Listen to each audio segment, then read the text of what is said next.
the acting national executive director of the Rainbow Push Coalition. We have now Congressman Jonathan Luther Jackson, 1st Congressional District of Illinois.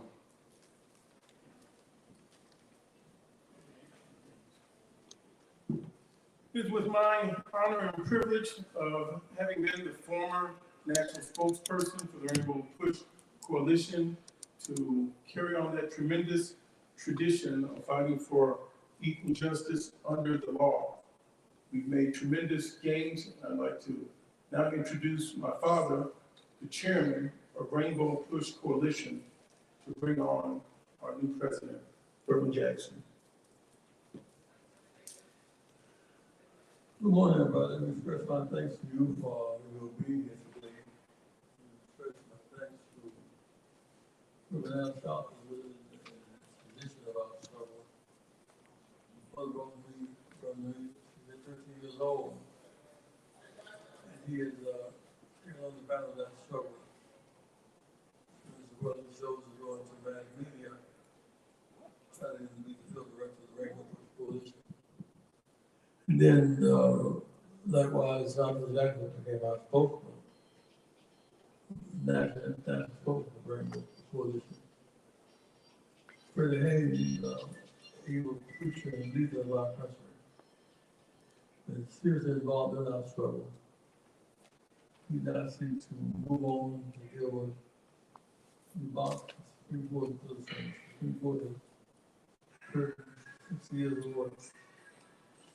In 1996, the movement backwards, tackling firm backwards, 2 years of negative action. They have assault to access to education, full adult education. And also, within the Voting Rights Act, making the civil rights again. So we come into that season, look over the pages of my own life history, that I can no longer do what I want to get. The new platform, want to teach university seminaries and teach our men how to fight for justice, home, and peace in the world. The Rainbow Push is work on programmatic for us for our work. I do want to say I'm delighted that we went through a process. The board surveyed the field. The only man capable of doing this work is my teacher in some ways, Reverend Percy Haynes. Teacher, preacher, Reverend PhD. Reverend Haynes, second, now the president.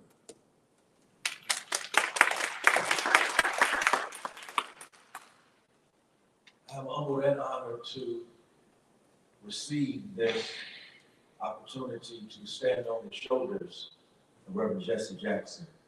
Reverend Jesse Jackson has achieved appropriately the status of being an icon, a living legend, and as a consequence, because of his heroic life, well over 50 years leading the Rainbow Push Coalition, beginning with its roots in Breadbasket, really receiving the baton from the drum major for justice, Martin Luther King Jr. And through his activism, because history will record, even though he received the baton from Dr. King, he was already a part of the movement, an integral part of the movement, having sat in at a lunch counter in 1961. And so Jesse Jackson has been for us and continues to be for us a North Star for freedom and justice. And I rush to say, Jesse Jackson, the North Star for freedom and justice, has not been limited to the shores of this country. During this Rainbow Push Convention, he has been honored by Costa Rica. He's been honored by France. He has received the highest awards of several countries that recognize that he has taken his freedom fighting not only seriously in America who has used that commitment, that passion for justice with his sharp mind, his warm heart, his strong spirit to make a difference around the world. I stand here on the shoulders of one who has literally changed the world. You cannot write the history of the world without speaking of the contributions of the Reverend Jesse Jackson Sr. And so when I say I'm standing on his shoulders, it's because I have too much sense to stand in his shoes. The shoes are much too large, and yet because of where those shoes have taken us, I'm able to stand on his shoulders. And how desperately we need now what Rainbow Push has done and continues to do. I'm indebted to the board. The leadership of the board has been absolutely amazing in their support of Reverend Jackson, but also in setting the stage for this time of pivoting. Reverend Jackson has always been a wordsmith. I find it appropriate that as hip hop is celebrating its 50th anniversary, one aspect of hip hop, of course, is language. Before hip hop was, Jesse Jackson was already saying, we ain't settling for charity, we want parity. That's a bar right there. Jesse Jackson is hip hop. And so I think it's appropriate that in terms of language, he says that he is pivoting. And one of my good friends, Todd Yeary, says it's appropriate that he pivots because he is so pivotal, even right now. And so we stand on his shoulders. I thank the board for presiding over the pivot. I also want to give a special shout out to Reverend Jeanette Wilson, who is a long time leader in Rainbow Push. Her work remains significant. She's a wonderful friend, powerful sister, and I want to salute her for all of us. I also want to say thank you to Bishop Tavis Grant for his dynamic leadership and presiding over this time of pivot. He's done a sterling job, and for that we are grateful. Congressman Jonathan Jackson makes all of us proud. And every time we see him taking his activism to Congress, speaking up for us, again, we know that not only is the first district in good hands, but this nation is in good hands under his leadership. I want to say a special thank you, as I've already mentioned the board, but John Graves is standing here.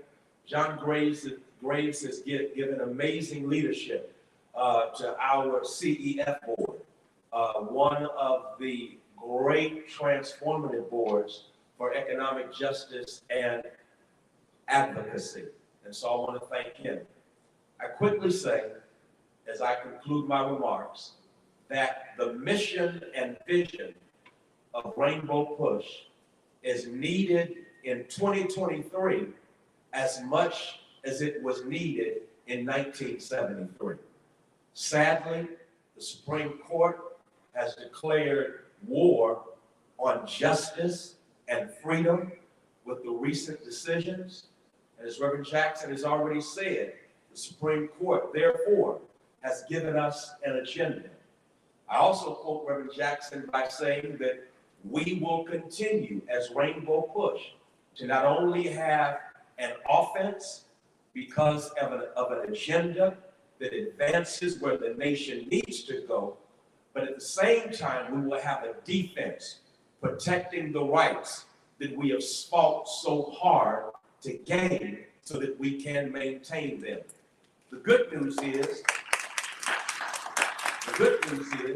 that under Reverend Jesse Jackson, we have a rich history. The good news is that because he is pivoting and we all are standing on his shoulders, the future is going to be very fruitful. And so I thank you, Reverend Jesse Jackson, for teaching me I have on my resume schools I've attended. I'm going to go ahead and add on my resume that I am a thank you, Lottie graduate of Jesse Jackson University, because I'm standing on his shoulders.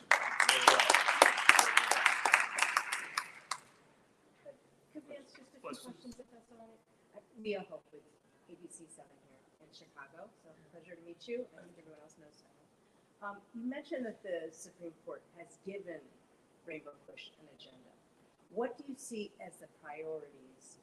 We know the mission, but how do we sync the mission and what's going on in this world right now with what you do next? Well, again, as Reverend Jackson has intimated, they gutted affirmative action. We will have an action in response that will be affirmative.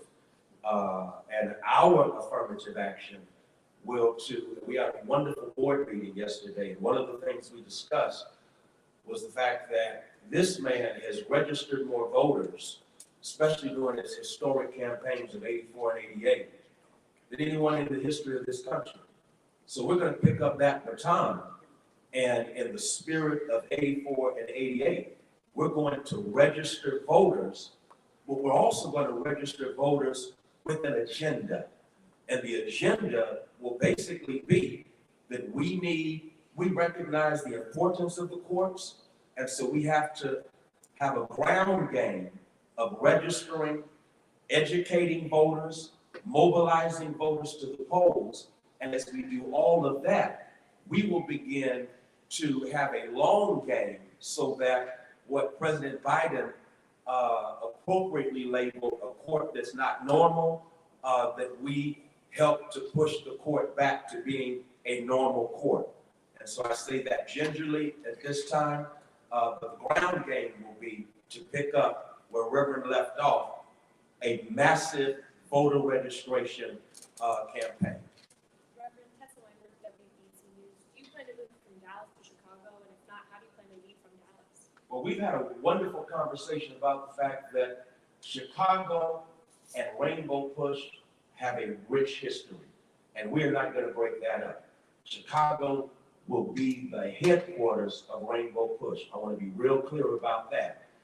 If American Airlines can have a headquarters in one city and hubs in other cities, we need hubs in Texas, because I think everyone knows that we have a governor who is doing everything he can to attack diversity, equity, and inclusion. We need a hub in Texas. And so I can remain in Texas, but at the same time, be in relationship with the headquarters. And of course, COVID taught us that you can do things on camera, and the airlines still work between Chicago and Dallas. And so we will be here, but we're going to have hubs, not only in Dallas, Detroit, New York, Atlanta, Silicon Valley, through our satellite operations. So please know, Chicago is this place. For me, it's especially the place in the summer. Reverend Berlina Garvey from WBBM. So nice to meet you. Thank you. Good to meet you. You mentioned standing on the shoulders of Reverend Jackson. I'm wondering if you could talk a little bit about what you've learned from the Reverend as you kind of are preparing to take on this role and how it'll carry into your role as president. Wow, okay, so if you want to be here for a few years, we can do that. But the Cliff Notes version is Reverend Jackson has talked about in his pivot, teaching preachers how to fight. I begin with that. He literally has taught me how to fight for social justice. He's taught me how to fight by dramatizing the plight of persons who are victimized by injustice. Reverend Jesse Jackson, whenever there's been a quote unquote emergency, a racial justice, social justice, political, economic justice emergency, he shows up. When he shows up, he lends his moral authority through his presence.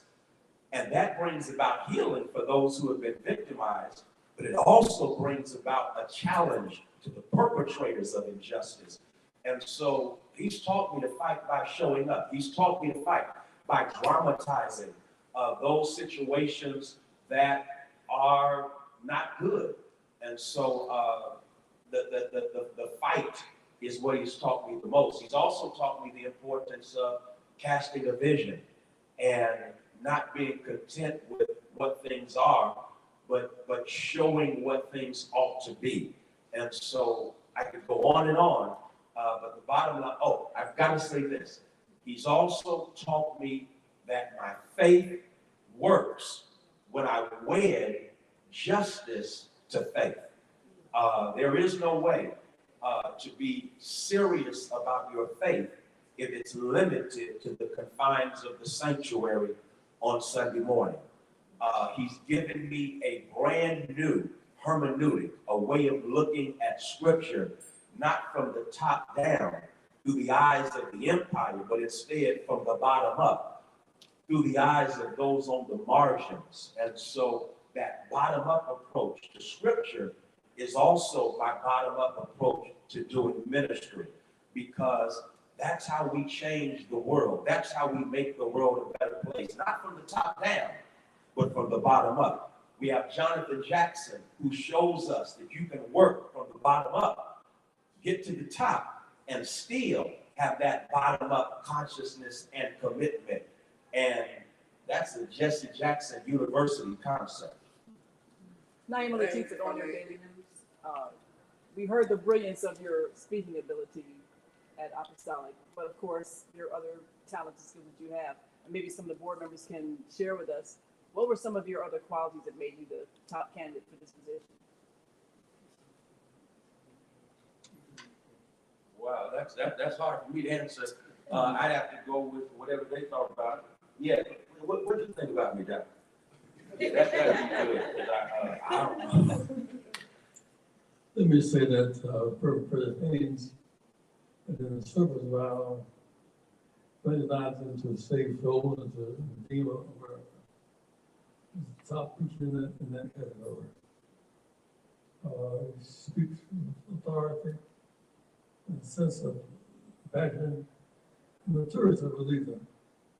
When I'm face to press every day. And so I want to express my thanks to him for his qualities of leadership. I also want to say this to you, Brother Gray. You have made a commitment to preach the whole gospel, not just personal salvation, social justice, different kind of strategy involving social justice. And Rainbow is a multiracial, multicultural organization. Not going to limit our gospel to one race. Sometimes the nationalism really saw it. Rainbow, you were in New York and Chicago and LA as mayors. This is the Rainbow. This is what happens. Reverend Haynes, if I may, first of all, it's wonderful, Rufus Way of WVON Radio. It's wonderful to be able to give Reverend Jackson his flowers while he's still around. Hearing all the accolades that come to him recently have been wonderful. Knowing that you have been selected of all the people to be the one who is leading the charge on his shoulders and speaking and thinking about the pivot, can you address how you see the world from where you are and what the future looks like from that vision, and how we look at being more offensive as we deal with the issues of the world, so that we're not always on defense and fighting against things. Right, well, thank you so much for that, and thank you so much for the great work that you do there at WVON. I simply say that, and you said the world, and I can't help but begin with the fact that the world is on fire because of climate change.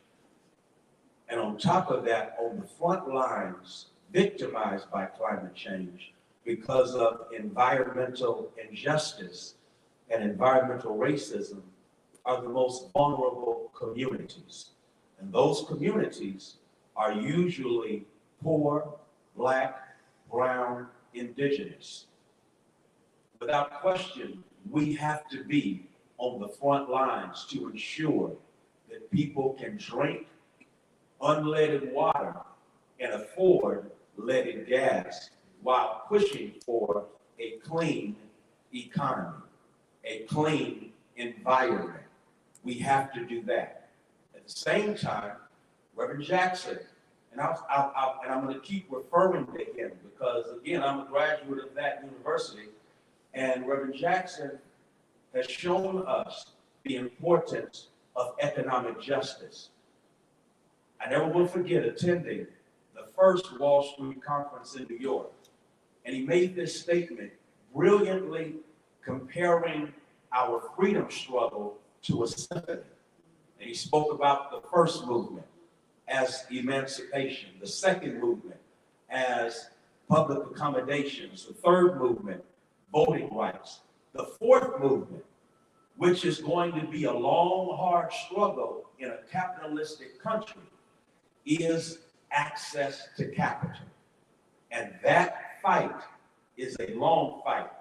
I'll do a Jesse Jacksonism. We've attained civil rights, but not silver rights.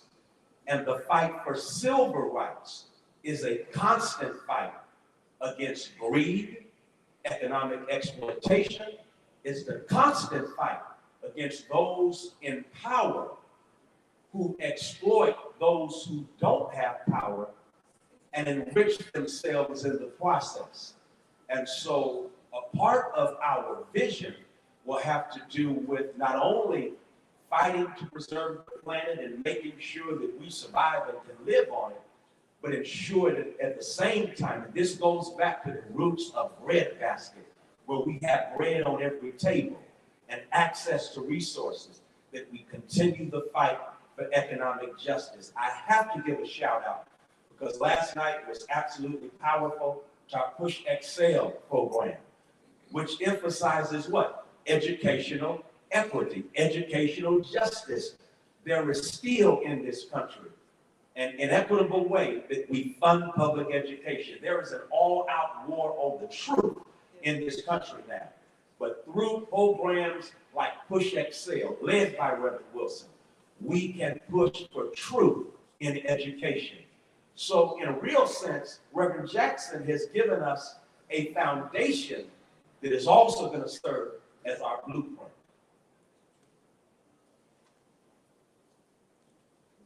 Thank you very much. Thank you. Thank you. Thank you.